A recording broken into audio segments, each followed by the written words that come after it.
Great, thank you, Ingeborg, for the very nice introduction and for inviting me to present my work here. I'm really happy to be here to present this work in progress, These Relations Are Forever, and to talk to you about the collaboration that I have with these four amazing researchers here that Ingeborg also introduced their work. And as she said, it all came together through this SciArt program that's part of the Joint Research Center, and I'm also very grateful to them for the opportunity to do this project. So These Relations Are Forever brings together the knowledge of these four researchers, and their work sits at different stations along a flow of chemicals. So from agriculture, via law and policy, through bodies and into water. The four researchers in this project, I present them as wise women, as holders of knowledge and protectors of life. And their scientific practices are reframed as relations of care, and ritual becomes a vehicle to make connections across bodies, scales, cycles, and scientific disciplines. So in collaboration with the four researchers, we're developing four rituals. And these rituals make space to acknowledge our entanglement with chemicals, to celebrate healing and restorative capacity of bodies and ecosystems, and to also explore possibilities that may come into being with these entanglements. So Ingeborg described a little bit about endocrine-disrupting chemicals. They are many and various, and as are their effects on bodies, not just our body, but non-human bodies, the environment. As she said, they're able to mimic and block hormonal functions. So for this project, in particular, because I also chose to work with all women scientists, the ideas of fertility, menopause, menstruation, and the effects that these hormone-like acting chemicals have on the body are important. They're present in our lives in many different forms, and they pass through or lodge in our bodies with increasing regularity. Ingeborg talked about some of the products that they can be found in, but they're in a surprising number of things. And it's from water bottles to waterproof clothing, non-stick pans, many, many different things. And I really was interested in this quote from Max Lebeuron in their book Pollution is Colonialism. Because this project understands, like them, that chemicals as complex relations rather than discrete and autonomous entities. So the chemicals are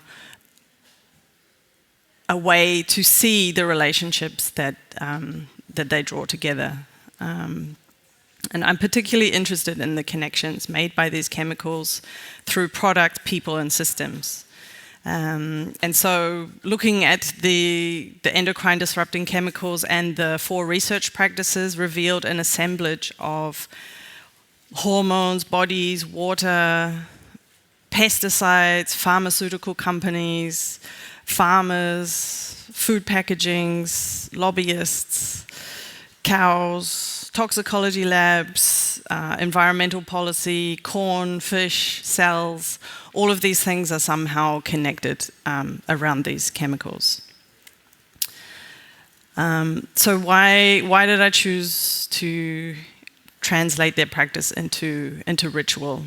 For me, ritual is a way to honor the relations made apparent by chemical pollution. And ritual can simply be a set of protocols, not unlike scientific experiment. But these set of protocols or this action allows us to set an intention, to embody these intentions through movement, through an action, or through symbols, to give space for gratitude and acknowledging stakeholders outside of the traditional policy stakeholders, so also non-human bodies. And I see ritual as a technology that allows us to slow down and to be a bit more mindful and aware of the spaces and the connections that are being made and what's going on inside our bodies and outside our bodies. It's also a more embodied experience, and that will come up in the discussions that I had with the researchers, and became quite important. This sort of embodiment of their research practice. So another quote following from Michelle Murphy's concept of alter life. This project uses rituals to make words, protocols, and methods that might honor the inseparability of bodies and land, and at the same time grapple with the expansive chemical relations of settler colonialism that entangle life forms in each other's accumulations, conditions, possibilities, and miseries. So here I'm going to divert a little bit to my arts practice, and this is kind of where I'm coming from, as Ingeborg said, like large-scale video installation, audio-visual performance, tends to be quite immersive. However, in the last couple of years, this has been changing, and my projects have been increasingly varied in their form and becoming a lot more collaborative. They also tend to be more ecology focused, and I'm quite driven by the question of how can my work challenge and motivate audiences into action. And I felt like some of the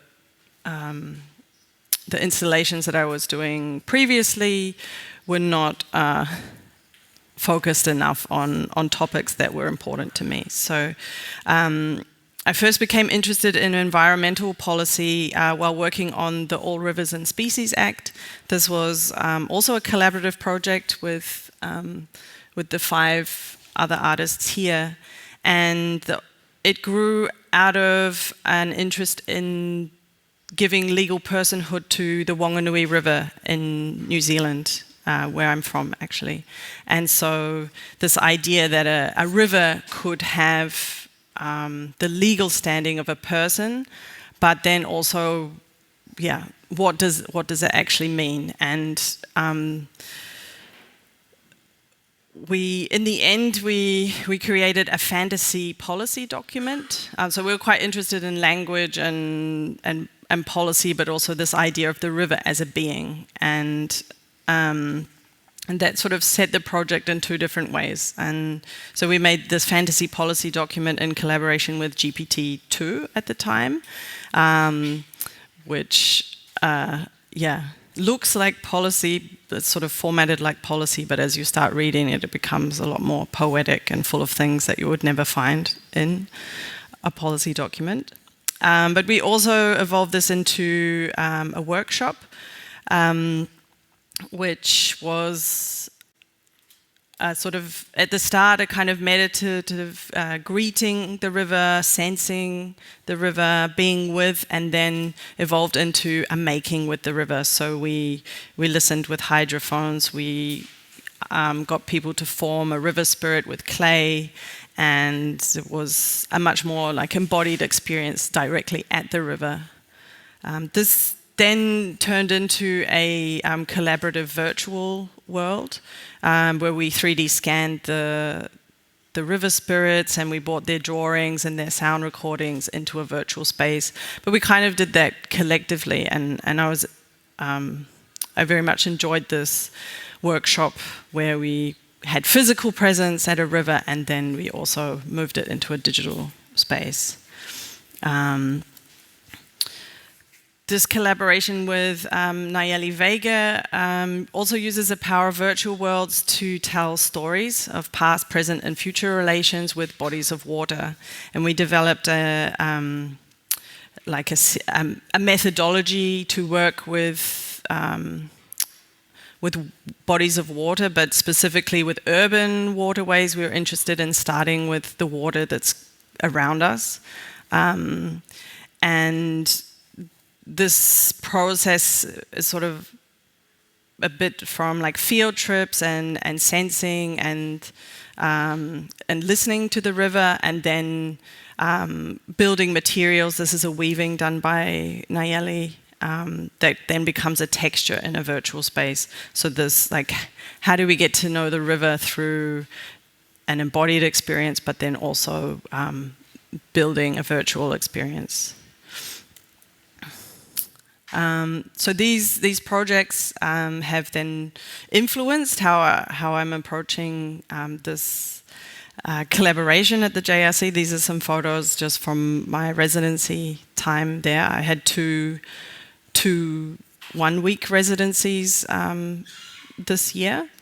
And it allowed me to spend time with the researchers and to speak with them about their work, understand the hierarchies of the JRC, where their research sits in relation to other research, and how that also then feeds into policy making, which was all a very new and very interesting experience. We discussed, obviously the importance of what they're doing and how we might envisage these elements into a ritual, and how we could use the form of a ritual maybe to imagine their practice unconstrained by the current systems and the modes within which they operate. I found that each of these researchers in their own way was working to protect and care for human and non-human bodies. And so through this project, I also wanted to include not only their research, but also the researchers themselves. And so each of them will actually perform the ritual that we develop, and we will choose a site that's specific somehow to their scientific practice. And this will be then filmed and become a 4-channel video installation with each of the rituals. So now I would just talk a little bit about each of the researchers and the themes and things that came up. Irena is working with agricultural policy, and so she was quite taken with this idea that I talked about of rituals and policy for living in the ruins. So it's not about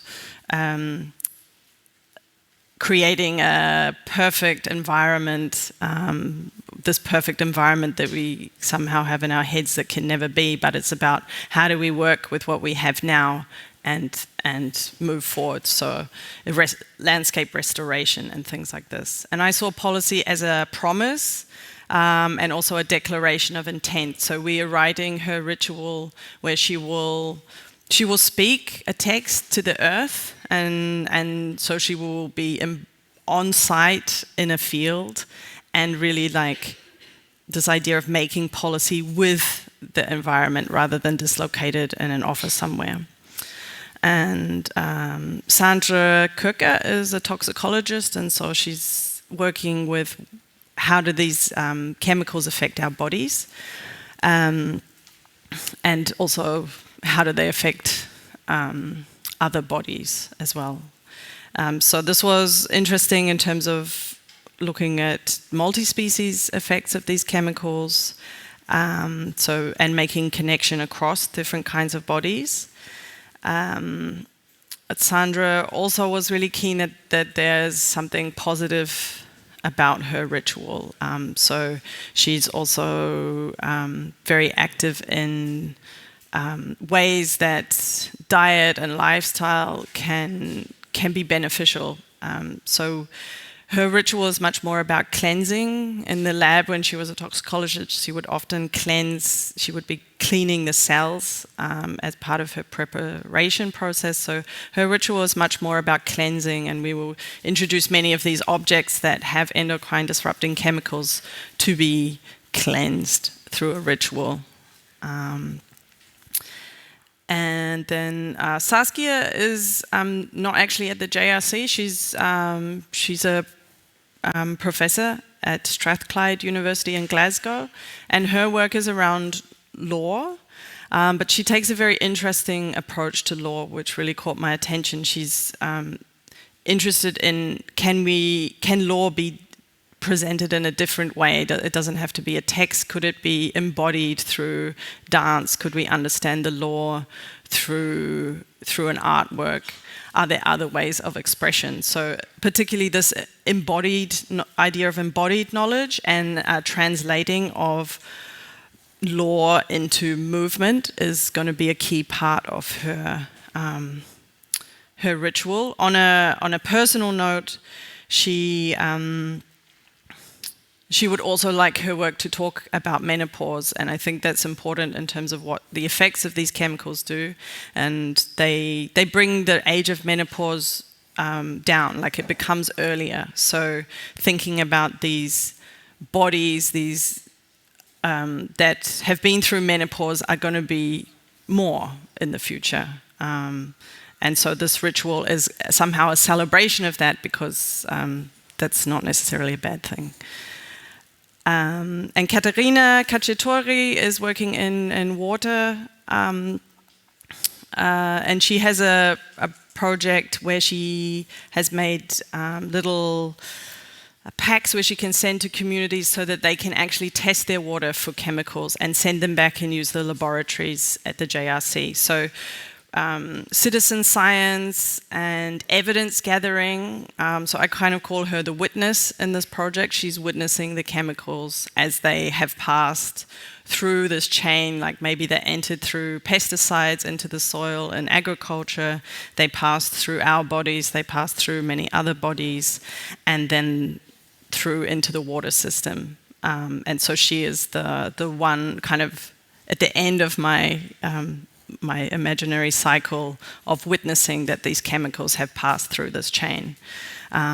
So her project is also then, her ritual is then also about awareness and community building, and also a bit about frogs, because she'd really like to have frogs in there. And there's a pond at the JRC with a particular kind of frog that's, it's endangered, so we're going to incorporate that into her site for the ritual.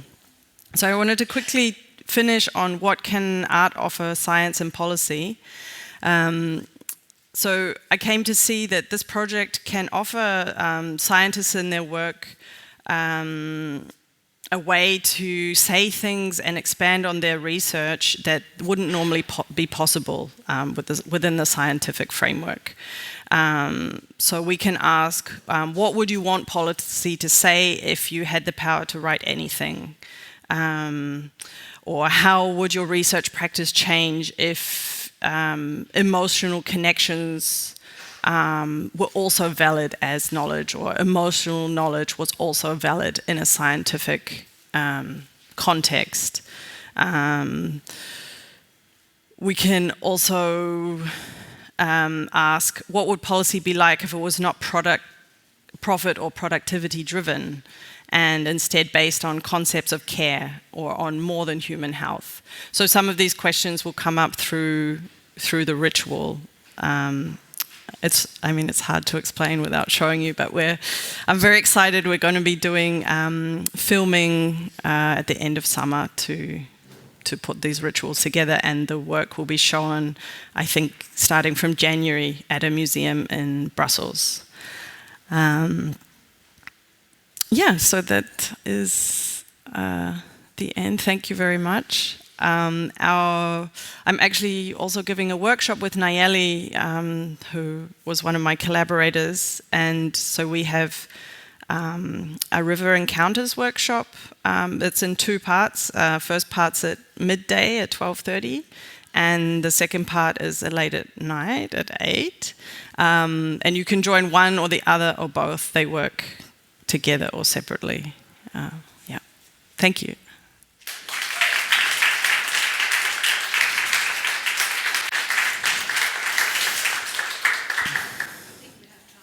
Two questions. We have another 3 minutes, but I think 1 or 2 questions should be possible. Sure. Yeah. There's a mic. If anyone has a question.